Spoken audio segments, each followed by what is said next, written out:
Welcome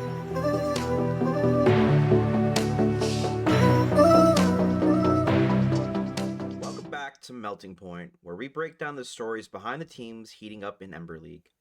Today, we're joined by Phaerion, representing Andromeda Esports New Horizon, a team that's turned a steady season into a serious playoff run. Now they find themselves in one of the biggest matches of the split, upper finals against Monkeys Maui, with a direct ticket to grand finals on the line. We're going to dive into how this roster came together, what's been working for them during this run, and what it's going to take to get past one of their toughest challenges yet. Let's get into it. Today on Melting Point from Andromeda Esports New Horizon, I have Adopted by Sis. Thanks for coming along. Hey, what's going on? Pretty good, pretty good. How are you feeling today? Pretty tired, honestly. I mean, I don't blame you after like the series that you guys have had, and I know you're putting a lot of hours into League. I mean, you're just staying busy, huh? Well, yeah, that and just bad sleep schedules, I could relate. I could relate. Well, I kind of wish more of the members would come along, but I'm not disappointed with who I have. I've absolutely been, learning a lot of stuff about you, and kind of excited to learn, a little bit more. To kind of get things started. For people that might not know the roster pretty well, can you kind of tell me a little bit about how Andromeda Esports New Horizon came along? Yeah. So Andromeda is a freshly new, pretty fresh org overall. I think it was started back in like November or late October and early November. So pretty fresh org overall. And we had a lot of players who were E4 cap, and we decided, hey, let's get tryouts going and let's start forming some teams for E4 cap. And player recruited and ended up having like a couple days worth of tryouts, and then the coaches sat and talked and basically decided who they wanted. And so Ares, our top laner, was picked. We call him Eric, but Pie Creamer was picked for our jungler, and then Knight mid, me and Victor, um technically Victor starter, and then we never really had like a full on set starter at support. Uh, so, but down the line, we ended up getting Orion, and then when his schedule got too busy for him, we ended up picking up Homie. So, Yeah, I mean the roster overall, like as you guys kind of formulated, it was very very strong. Um, with like the regular season in general, you guys finished near the top of the standings. What do you think is like the biggest strengths of the roster that kind of made it so that you guys were the number 3 seed? um, well, team bonding, team synergy, and then just in general, like the drive to want to get better and play better for each other. I think that's something that you don't see like a lot in amateur esports, or like at this level especially, is just the want to get better together and play together outside of playing in scrims and playing in matches for a league or for a tournament. But like we play outside of this, and it's really like helped us like get more used to each other. But that's probably like the biggest thing I would dedicate it to, just in general, our teamwork. Yeah, I'm glad to hear that, especially since you said that the roster's fairly new, that you guys are able to bond over, I'd say, a pretty short time. Because typically, like when a roster is formed, it takes weeks and months to kind of build good synergy. But when I see you guys play, I could tell that you guys have just developed that pretty quickly. Have you played with any of the players before, like prior to joining that roster? Oh no, no, definitely not. Um, no, no, no. I guess this would technically be a rookie split for me. Um, in terms of in terms of comp for league, and then Knight, she has experience playing in other leagues. Ares as well. He was with GCCE for a while, and then I believe Homie as well has experience. And I think the only like technical rookies would be me and Pie Creamer. So Yeah, I mean, whatever you guys are doing, it definitely is working. So I mean, keep it up. As far as like plans for the roster, do you guys think after the split, are you guys going to be sticking around, or are people like looking to do other things in general? um We are still in talks about that. I'm not going to get in too much into detail with it, but we're Sure. still in talks about what's going on with it. Um, but overall, I think a majority of the roster will probably be together still, and looking at another league to enter. Yeah, You know, absolutely. so Cool. Now, based on your perspective of the team, how do you think your role fits in as like a player? Do you think you're more of like the shot caller? Are you the kind of like the leader? Like, what do you think your role is in Andromeda Esports? me me personally, Mm-hmm. like my role, Yeah. in regards to the team, I was voted team captain, and then in terms of shot calling, it's we mainly let the jungler do it. I guess you could say I'm more of like a secondary shot caller. Uh, but me and our jungler Pike are like the main two who make a lot of the calls, but the others aren't afraid to chime in when they see something or when they need they need something. They'll talk up and they'll say, hey, like we need to do this or etc. And then we just kind of as the game goes on just start making decisions as a group. But early on, I would definitely say it's our jungler followed by me. Okay. Okay. I mean, I like that. I mean, I could tell that you have a lot of good ideas and a clear mind as well. Just based on just talking to you for a little bit. So, I do think that those are great qualities to have in a shot caller. Just kind of being calm and collected. Now, I do want to know, in your opinion, who do you think is um, someone that's kind of behind the scenes that's slept on the team that doesn't get as much recognition, in your opinion? Ooh, probably Knight. Like it's probably Knight. Hmm. Yeah. I think like the people in Andromeda know what Knight is capable of. But the people here in Ember that we're playing against, maybe not as much. I think they take face value for where her rank sits and not actually where her skill sits. I like that. I like that. Shout out to Knight. Big shout out, yeah. Well, go now. I kind of want to talk into your guys' group performance a little bit more. Um, Based on kind of like the majority of the groups, have you guys felt that it was a pretty easy time playing through Ember Blaze League, or did you guys find a lot of challenges? Kind of. Uh, So I would say we found more internal challenges than we did actual challenges. We had some coaching hiccups. Our coach was kind of not being able to make it. He was getting preoccupied with other things and no flame or anything like that. Like just genuine IRL things right. Right. that ended up preventing him from being at our matches after week one. So for the next like 2-3 weeks, we didn't have the normal coach, so we had to get somebody to fill in. And then now we have somebody who's been with us since like uh week 4, week 3 or something. I think like week 4. I think it was week 4. And so ever since then we lost that first one, but we kind of got our team back on track with scrims and with the coaching really nailing down all the fundamentals and just playing as a team. And Mhm. ever since then, I mean, we've been lights out. I'm gonna be honest with you. So like it's been lights out, honestly. Yeah, I mean, going into kind of like playoffs, you're already seeing you guys are pretty much undefeated. Like first week and this week, so I mean, I do definitely see that.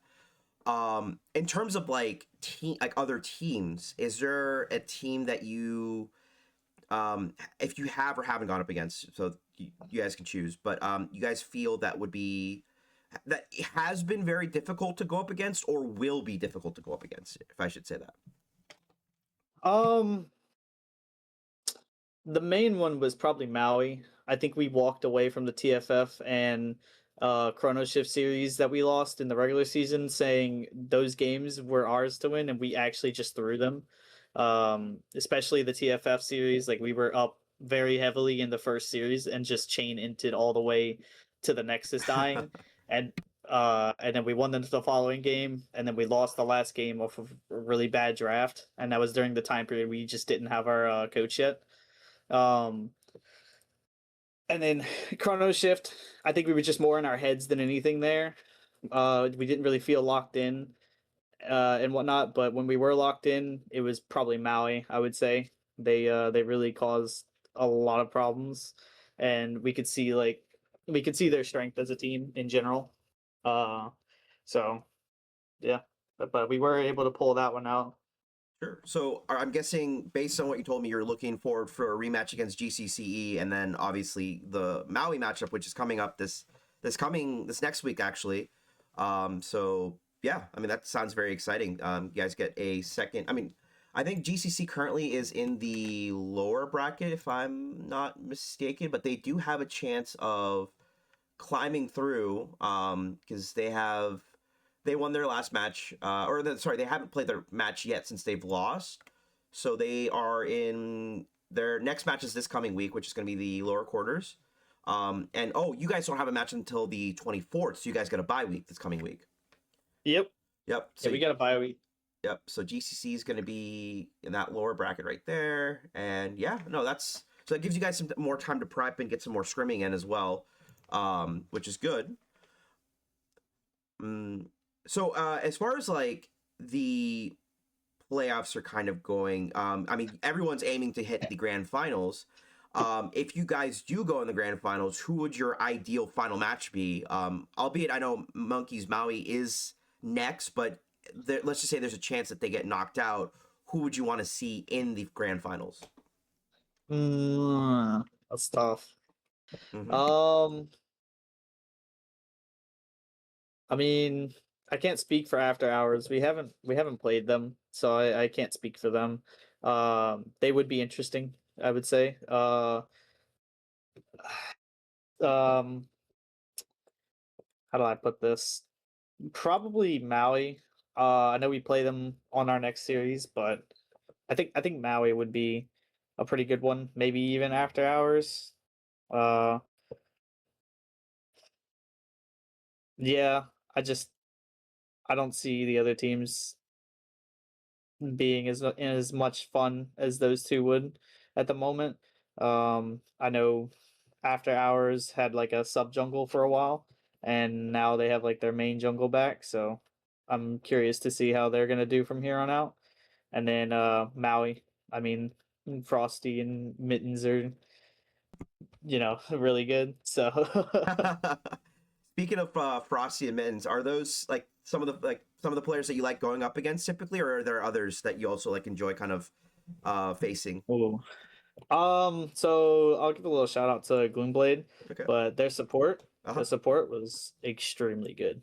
Um, that he probably gave me my worst series of the entire tournament. huh. So I'm really happy that they're out just simply because of that. But their support really made my life hell. I'm not even kidding.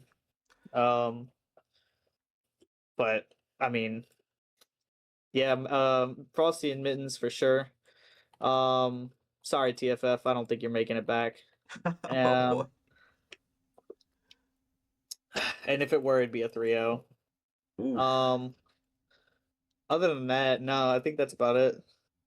Yeah, it's It funny would that you be cool to mentioned. it would be cool. My bad, my bad. It would No, be cool to face Victor, being that he was on our team originally, yeah. but especially like in like the finals. But they're unfortunately out, so he's cheering us on now. I have. I mean, my interview with Victor, he did tell me that the support that they have, which was Asus, he Yeah, actually is a mid Estus. laner, which is really funny. Like he's always been a mid laner, and he just played support for their team because he just he was just being a good friend to Victor, and they have really good synergy in the bot lane. But I'm sure he'll be happy to hear that you had such a tough time against the supporting. Yeah, no, he was tough. Like he really made it just so difficult to play team fights, play the lane. I couldn't do anything without his permission. It was so frustrating. Yeah, I mean,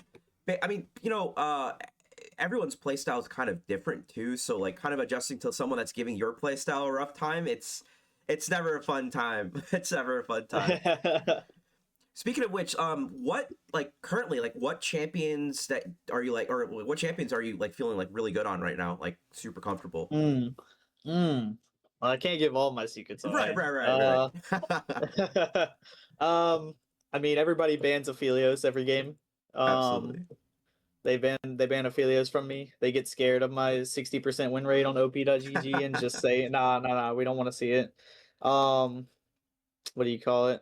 I don't know. I feel like I'm pretty flexible overall. I mean, you can see the match results. I've played a variety of champions, so but definitely like Aphelios, obviously. So I'm tidbit. I'm undefeated in the league with on Aphelios right now. Yeah, honestly, I think next season I'll probably have champion stats for individual players at somewhere. That's something I was like really wanting to do. I just like with the time constraints I have right now, I couldn't do it. But like, give everyone a chance to see, oh, your top 3 champions. I think that would be really really fun to see because people are like, oh, well, Yeah. this is my stats right here. I have 100% win rate on this champion, and I've dropped a quadra kill, so I'm the best Aphelios here. That's the other thing. So I am like 3 or 4-0 on Aphelios right now in the league. In the league, it's banned pretty much every other game. And then I also lead the league in quadra kills. I could have gotten the penta, but I just chose to end the game. So He took the higher route. yeah, I took the higher route, but I do lead the league in quadra kills right now. Unless that hasn't been fully updated, then I might be tied with somebody. As of right now, up until the update, you are the highest quadricle holder, and there has not been a single pentacle yet. So, yeah, that's surprising. it's even in the higher elos, no one's gotten a pentakill yet up until this last week. So, but in IBSG, there's I think like 6 or 7 people, six, What 7 the? that have pentakills. So I don't know. I feel like fights happen less, or sorry, chaotic fights happen way less the higher up you go, which is interesting to think about. But I mean, that's what the stats say right now. So I mean, things could change. We'll see. Playoffs, people get people get desperate and crazy, and so we'll see what happens. Yeah. Speaking of which, have if you could run back like a single moment or maybe many moments from kind of the season, was there like one play or like one kind of game that you remember that was like super either fun or interesting or difficult that was like just like in your memory, just like living vividly? There's a couple that come to mind. There's a couple. Let me think, because there's like 2 that I can think of right now. Yeah. Probably. You know what? Honestly, there's 2. So actually, this past week when we played TFF, we got, what was it? No, not this past week. I'm sorry. The week before when we played Gloomblade. Week 1, they absolutely like slaughtered. I mean, not week 1. Game 1, they absolutely slaughtered us. Like it was so bad by us. Like we just played it. We played it so bad. And they just ran us over. It was like 23-7 for the kills at the end and Oh my whatnot. But god. like, yeah, they ran us over, and I remember like thinking after the game, I was like, bro, like, there's no way I'm going out like this. There's no way. So the next game and the game after, we made sure that it wasn't. I mean, we ended up returning the favor on Aphelios. I was 6-1-2. We went 20-6 on the kills, and then the game after, we went 21-6 on the kills. So, yeah, I mean, it was like, okay, we got to lock in. After that, it was a nice wake up call, About to whether say it was wake up nerves or call. anything. Yeah. The other one would probably be game 3, week 1, versus Maui. Uh-huh. That series, I mean, I remember like we lost, I think, game 1 versus Maui. I don't remember if we won or lost game 1 or game 2. But no, actually no. Yeah, we did lose game 1, and then we won games 2 and 3. That game 3 was like really really like something. I can tell you that right now. Like that game was like really highly like volatile in general. I know that both teams like left that draft feeling like they had the better hand, and truth be told, I don't blame Maui at all for believing that their comp was better. Um, we ended up drafting like Ash like decently early. And then they ended up drafting like 3 champions like Mundos, somebody else and somebody else. I can pull it up over here. Hang Yeah. on. and it was like we're looking at that, and and I'm just like, man, I really got to make these shots count with the arrow, because like they're just gonna eat. He like I was literally looking. I was like, Mundo is just gonna eat these, and never. How do I explain it? Yeah, here it is. It was Mel, Urgot, and Mundo. Um, Oh, right. yeah, and they had Seraphine, Kate as their bot lane. And then for us, we had Zinzao, Karma, Ash, Asol, and Scion. And they picked they picked the Urgot blind, knowing that we had to pick a tank, and we picked the tank. So shout out to Ares, because he gapped that game. Um, and I was just thinking, I was like, I gotta make these arrows count. Like, who is the best target that I can hit that my teammates can kill? And I think I hit like 5 or 6 straight arrows onto Mac Midi playing Seraphine, and he died every single time. Oh man. Um, and I like it would be like long range arrows too. Like I just send it down mid, and my team would like Scion ult and full on dive into him and just blow him up before he could do anything. So I remember that game, and like I just remember thinking like like I am not making my arrows useless here, bro. Like I gotta make this shit count. So yeah, that those are like the two like main moments I think I remember most vividly. I mean, But honestly, like every arrow does count, and like a good Ash arrow, like literally makes or breaks fight. Because imagine if that Seraphine was able to get their ult off, like that's a different fight for your team, right? So basically, I can I mean, imagine Middies must have been having the time of his life. I don't know. I asked him, he doesn't remember, and I said, I'm sure you don't, buddy. He just had to delete that core memory. Didn't want to relive I, love him though, all respect. it. We do love But yeah, Middies. no. But yeah, no. Yeah, that those are like the main two though. Like just like getting absolutely butchered in game one versus Gloomblade, just to do it back and like really wake up and like be like, okay, we gotta like lock in here, and then winning that first series, because it was our like it was our org's first like paid tournament like as a team in general, Yeah. before any of our other teams entered tournaments, and then on top of it, it was also like us as a team, and so like it felt good to like start the org off on a good way to win a series. Yeah, absolutely. Yeah, I know. I absolutely love like your org runner. Like me, Canadian me go back. I mean, he even played in our first uh, ECL, our first run of it. So like, I absolutely have a ton of respect for him. So shout out to Canada as well. Yeah, no, for real. The guy does a lot. Yep. Yep. Yeah, he does a lot. But yeah, no. Yeah, that's pretty much it for those. Yeah. I mean, so let's just say you guys make it to the grand finals. You guys take the dub. What would that win mean for kind of like the org? I mean, would it be like the first? It would be like the first, basically, award for the award, right? Or award for the org. I was...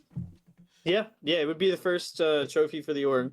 And so we're really trying to get that, and we feel really locked in, really in sync right now. Mhm. And it's almost like it doesn't really matter who you're putting in front of us. Like we trust in ourselves, we trust in our coach, and we trust in our gameplay. Like honestly, um, but like in terms of the org, yeah, it would mean a lot. And like not every team in the org is having a successful season, so just to kind of like bring it back and be like, hey, it's okay, just keep working. It doesn't happen overnight. Even if this was a shorter span for us, Mhm. you know, still, Yeah. it can happen. I mean, with kind of like the playoffs pressure, you guys are still kind of, week one, week two, have, I'm pretty sure you guys 2-0'd, or except for I think the TFF match was a 2-1, if I remember correctly. We lost. So you're talking about for playoffs? Yeah, yeah. So we actually won both series 2-1 Oh, and okay, 2-1. you're right, it was both 2-1, correct. Truth be told, the TFF one probably could have been a 2-0, but we were kind of messing around a little bit. Hey, it's all right, uh, getting that game 3. I mean, yeah, we were kind of messing around a little bit on that one, so it could have been a 2-0, but you know, gotta keep it interesting sometimes. Yeah, I mean, how do you guys stay focused with all the pressure? Because obviously, like getting that first loss, because I'm pretty sure it was a loss in the first games for both series, if I'm not mistaken. No, it Let me was let me double just check. Gloomblade. Was it the It Gloomblade was one? just Yeah, just Gloomblade. That one was the one where I was like, I am not going to the lower round. Like, it's not happening. No, it's not happening. That was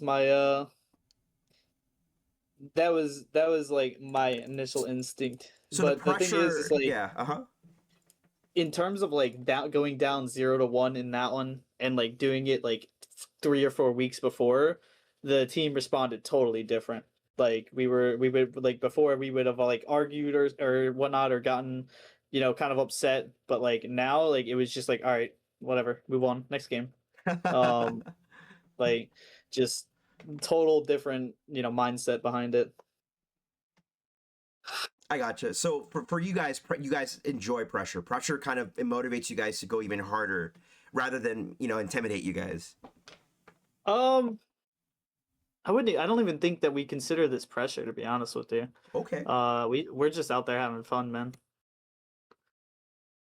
Which I think more teams should definitely take. I do think having fun when you're playing competitive league it gives you a kind of another edge. It I honestly I think it unlocks another potential that you guys won't receive. Because if you guys are playing kind of like more serious and it's like a do or die, which I mean sometimes it does have to feel that way to be able to play the games in the way that you're supposed to. But if you're not having fun at the end of the day and you're leaving even after like a bad loss, I generally don't think like you're gonna be able to improve because I mean I've been here before. Like when I first started my competitive journey, I was just a plat. Like the plat was when I first started playing.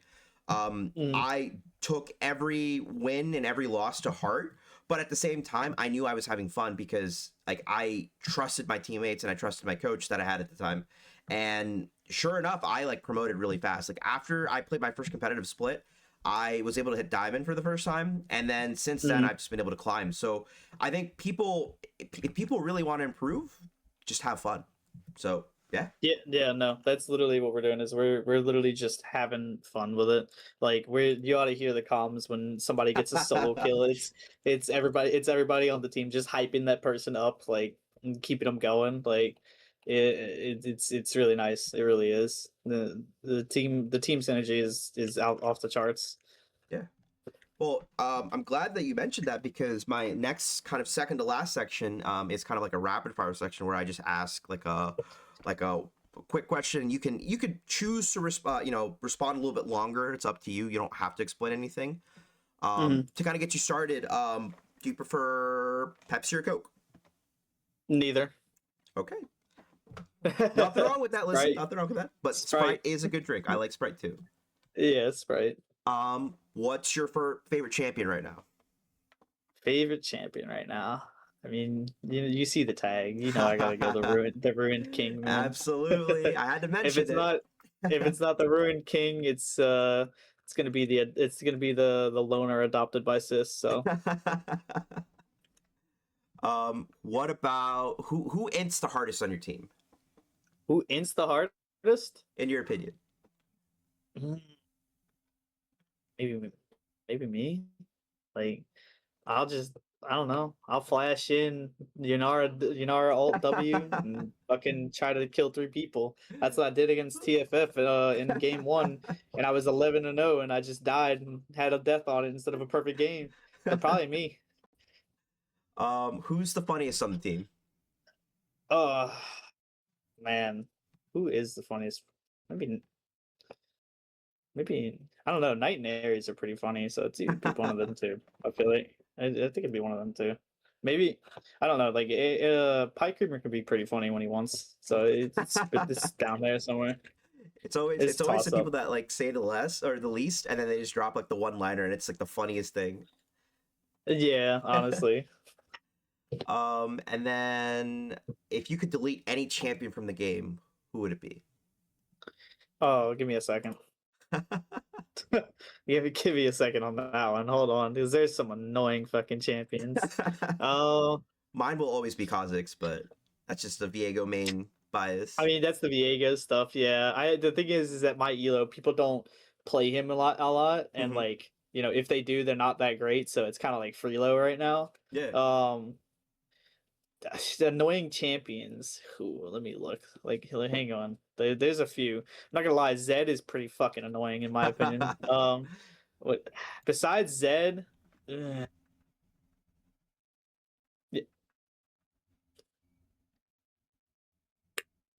me see. I'm like scrolling through the champions right now. Are you good? You know what? Give me Jinx, honestly, because every time she's on my team in fucking ranked, she just, ints her brains out. But the minute she's on the other team in ranked, she's, Danny on fucking Jinx. Like, I don't know, man. It's so ridiculous. I have literally banned Jinx because I didn't want to see it on my team.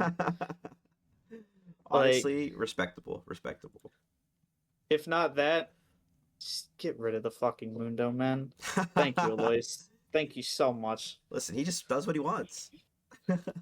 Or Scion. Scion's really annoying too. Any of those, I'm good. Any of those, I'm good. All right, and then my final one to you is if Andromeda Esports New Horizon had a catchphrase or like a slogan or like a thing, right? What would it be?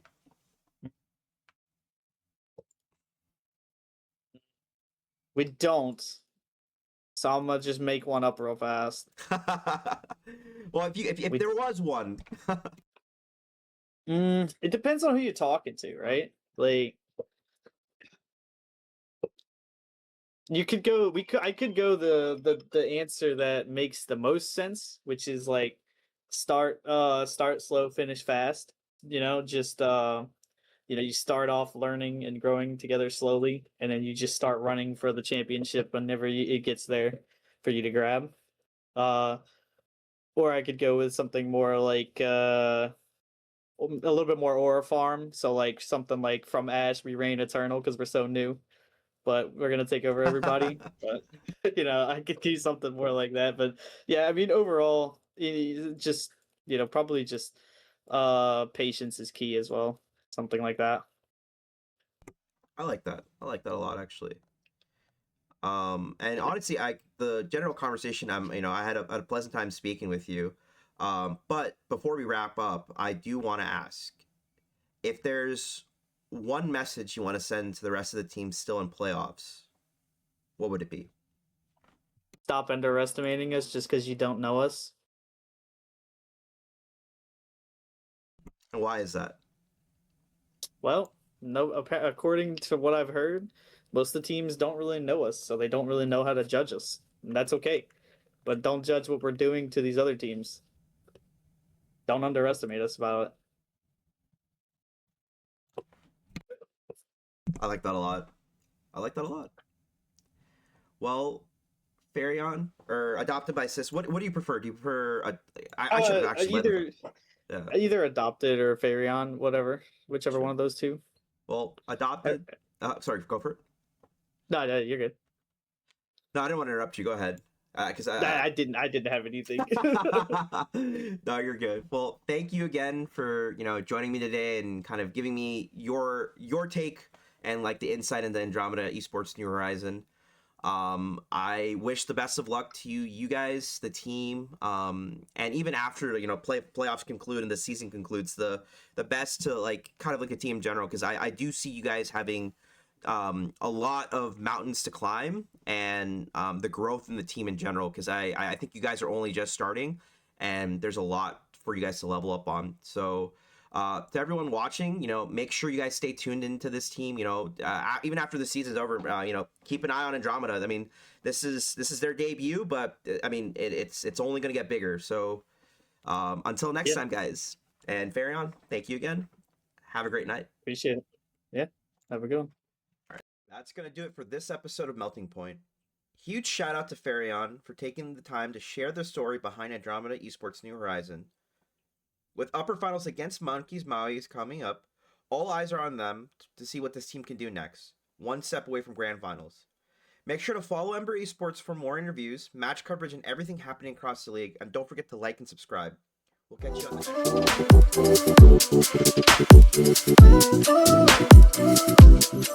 next one.